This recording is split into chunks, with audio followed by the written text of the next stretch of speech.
Bonjour et bienvenue à une nouvelle critique de Manga Anime Fan. Aujourd'hui, on parle du tome 37 de Seven Deadly Sins. Un tome qui promène du lourd en partant avec, bien sûr, le roi des démons qui est encore dans le corps de Meliodas. Ban qui se bat à l'extérieur contre le corps de Meliodas pendant que les autres sont à l'intérieur de son tête pour essayer de reprendre le dessus. Tu sais, c'est un peu étrange comme ouverture de tome quand ça fait un petit bout qu'on a lu le tome 36. Mais ça surprend quand même vite. Euh, on récupère assez vite l'action. On comprend ce qui arrive rapidement. Ban va totalement dominer la situation avec Meliodas. Ils vont finir par vaincre le roi des démons. Pam pam pam. Et donc, par le fait même, Meliodas deviendra le roi des démons maintenant. Et tout est bien, qui finit bien. On se ramasse avec plein de chapitres d'épilogue d'une certaine façon. Où c'est que la vie reprend son cours. Lioness, elle reprend au complet son cours. On voit des personnages qu'on a vus vivre leur vie et être heureux. Des couples, des gens heureux. Tout le monde, tout le monde. Il n'y a rien de malheureux. 80% de ce tome-là est axé sur ceci est une conclusion à la série.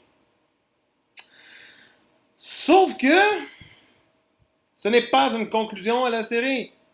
Parce que comme la fin du tome le reprend, Meliodas, c'est genre, à un moment donné, il est en mode, je vais devoir partir dans le monde, en enfer, pour gouverner, parce que la Terre est en train de m'expulser et tout le kit, parce que je suis trop puissant pour ça.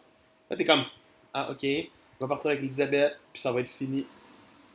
Ils vont vivre leur vie, puis tout le monde va être heureux. Puis tu sais, c'est des beaux moments, là.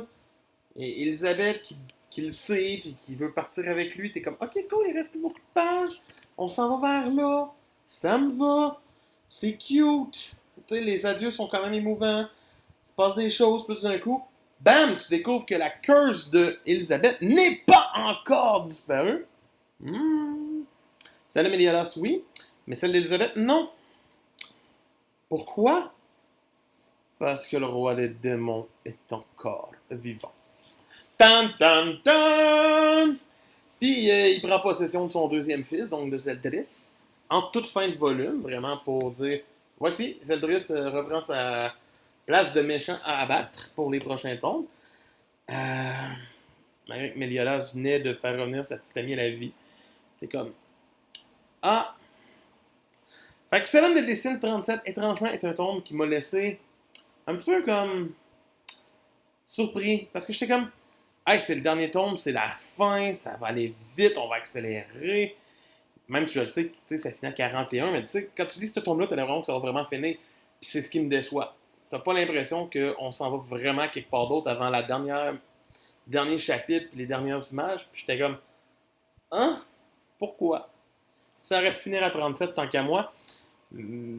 Parce que tout ce qui était en place était très bien fait. J'espère que la suite ne sera pas botchée. Pour moi, le tome 37 mérite quand même une note de 15 sur 20. C'était Manga Anime Fan qui vous dit pour plus de critiques, ben c'est demain. On s'abonne, on like, puis parlez-moi dans les commentaires, ça me fait tout le temps plaisir de vous lire. À demain. Bye!